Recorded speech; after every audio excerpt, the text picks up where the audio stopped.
Within the Heights now out in theaters and on HBO Max. Today we're going to be ranking the top 10 highest grossing live action musicals from worst to best. So let's get started. Welcome to my channel. My name is Justin. Here we focus on your favorite content from streaming services and in theaters. If you guys love to watch movies and shows like I do, you guys are in the right spot. So today I'll be going over the top 10 highest grossing live action musicals of all time. We're going to be including the worldwide box office numbers. So you may see some films that are really popular and have made a lot of money that are just not on this list because I'm going off of the worldwide box office numbers. Before I share my ranking, here are the top 10 highest grossing musicals of all time. You can pause this video and take a peek at these numbers. They're pretty impressive. So coming in at number 10 is Lion King. This film tried to recapture what the animated film did, and it just did not match it. The emotions is not there. The musical moments are great. I think that some of the new addition to the story, like the songs, one by Beyonce, works in the film, but it just didn't capture that charm and the enjoyment I have for the animated film. This one is a impressive looking film. It is a feat in cinema that will go down in history as one of like the most realistic films ever made. It is crazy how this film was made. I think the voice acting in here is really good. I just don't think the Lion King animated film is something that needed to be remade, not because of how pure and enjoyable the story is because of how bright and colorful and the musical numbers in that film worked. It just did not translate over to this film. Coming in at number 9 is Beauty and the Beast. I do think Beauty and the Beast is a really enjoyable animated film and kind of similar to this one. It just didn't match what I love about the original one. I do think that there is a really good song that's new in this movie. I think is probably one of the better created songs of a live action Disney movie. It's sung by the Beast, and I thought it was a really good song. The set design, costume designs, everything about this film looks really good. Besides the Beast himself looks horrible. But Emma Watson as Belle is really good. There's a lot of charming moments between Beast and Belle. I think that was captured fairly well within the film. It tries to be very grand and elegant. I think that it does work that way. But in regards to the story, it just didn't capture the same charm for me as the original did. Coming in at number 8 is Aladdin. You're going to see the bottom 3 are all Disney movies because they just don't feel like they should feel. Though Aladdin for me is the most enjoyable one and the most rewatchable one. My daughter has been really into music lately, and so we stream a lot of YouTube videos onto our TV, and the Prince Ali song from this movie is constantly playing in our house. So I've kind of grown to appreciate this film a little more than Beauty and the Beast and Lion King, and over the years I've enjoyed listening to the music. I think that the amount of effort to making this film look great, not CGI, is really good. The whole dance sequence with the Prince Ali and the animals and how big it feels, moments like that really make this film work. And surprisingly, Will Smith does a great job as the genie. I was very worried about it because Robin Williams gives probably one of the best Disney voice performances ever, and we knew going into it that Will Smith was not able to capture that, but I think he makes the genie his own and a quite enjoyable character. Some of the new songs in here work. Some of the new addition to the story, a little more focus on Aladdin and a love story for him, I thought was presented well too. Some of the additions are good, and I think they recaptured some of the charm from that original movie into this movie.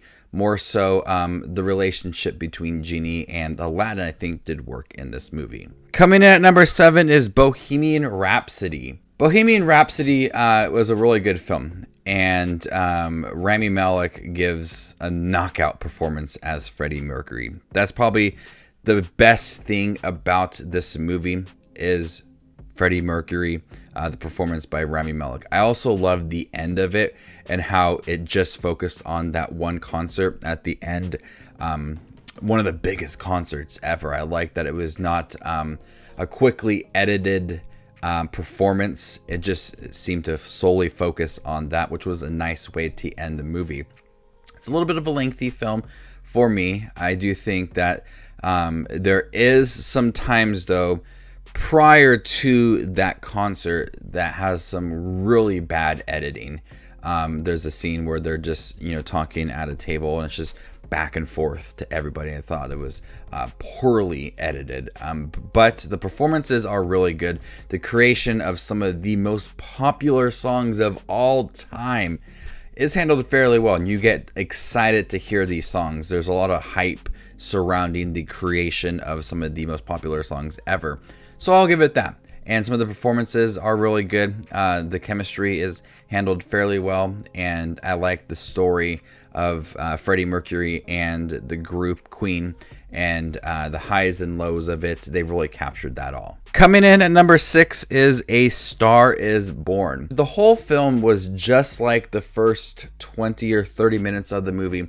This might be towards the top of the list because I fell in love with the beginning of the movie. The tender moments between Bradley Cooper and Lady Gaga, and him discovering her, and just very sweet dialogue, camera work that just lingered on these characters. I was in awe of what I was watching for the first 20-30 minutes, and I just fell in love with it. I really did. I sat down, I saw it on my birthday, and I sat down and watched it, and I said, if this movie is going to be like this could possibly be like top 20 of all time for me. But unfortunately, it tried to do a lot within the film. After the more personal, slow down moments, they tried to offer a lot towards the relationship and her career and winning awards, and it just kind of spiraling out of control. I know this is the 4th time that this movie has been made, so it's based off of an already existing story.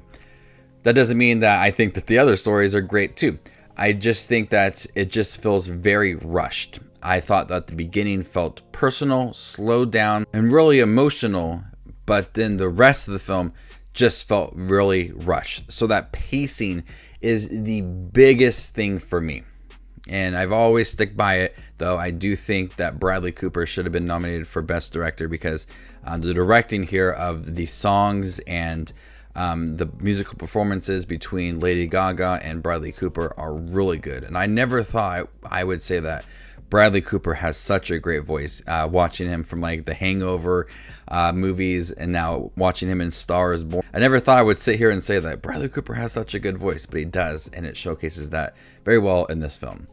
Coming in at number 5 is The Greatest Showman. The Greatest Showman is a really good musical. This is a bit of a up and down for a lot of people. A lot of people love it like I do, and a lot of people really dislike this film. There's some really catchy songs in here. The melody is great. It opens up very well. I like the story and the drive of Hugh Jackman's character and his story with his family as well. But one of my favorite performances is Zac Efron. I've always thought Zac Efron has such a good voice, and he's done comedies so much, like Neighbors and Neighbors 2, and Baywatch. But I always forget that he started off with High School Musical, a musical. And so he has such a great voice, but he doesn't use it. But he did have that chance in The Greatest Showman. I loved his character in here, and his chemistry with Hugh Jackman as well. Zendaya is also really good in the film.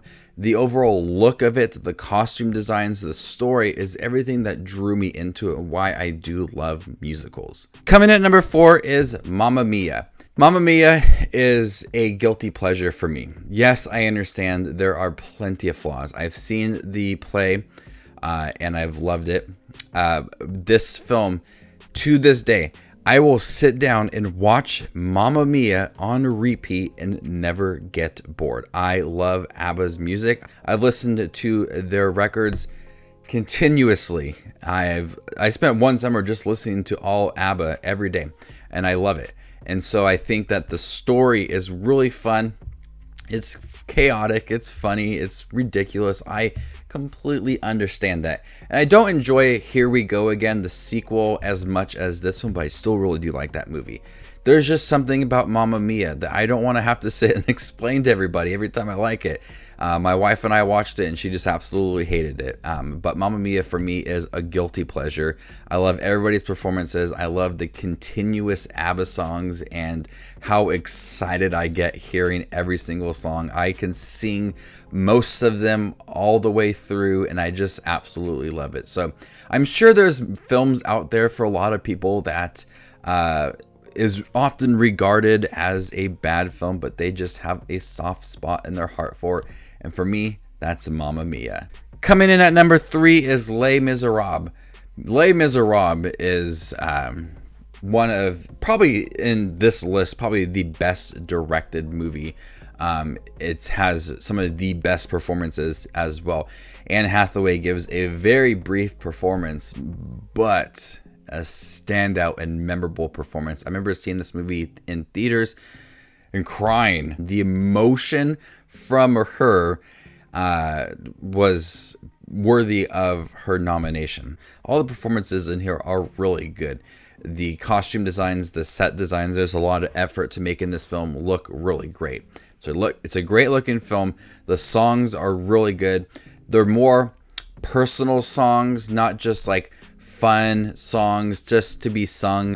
They all pertain to the story. It's more of like the people are having conversations, but they're singing it.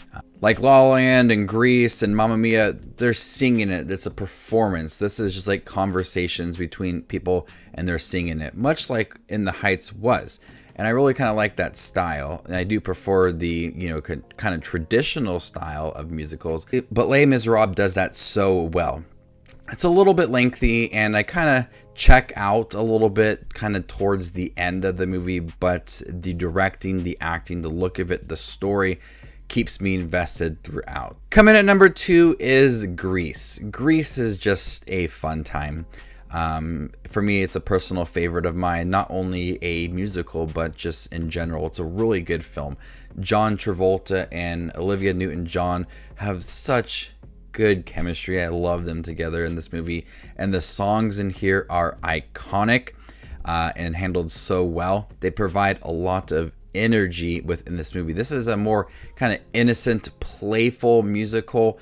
The songs are really innocent and upbeat and bright. There are some, more personal songs like Beauty School Dropout, but all the songs in here I love hearing.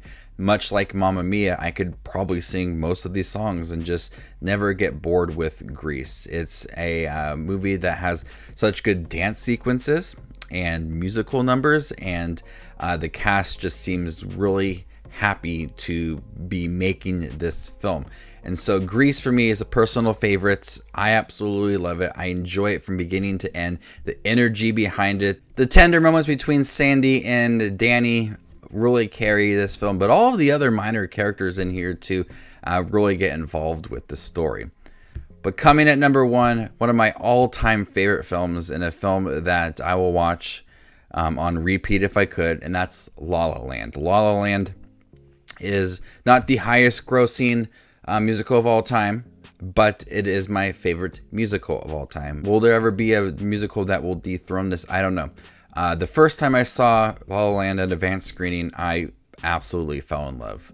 From the beautiful direction by Damien Chazelle and the techniques that went into it and the songs that I have hummed continuously for years, this is a film that's stuck in my head and will always be stuck in my head.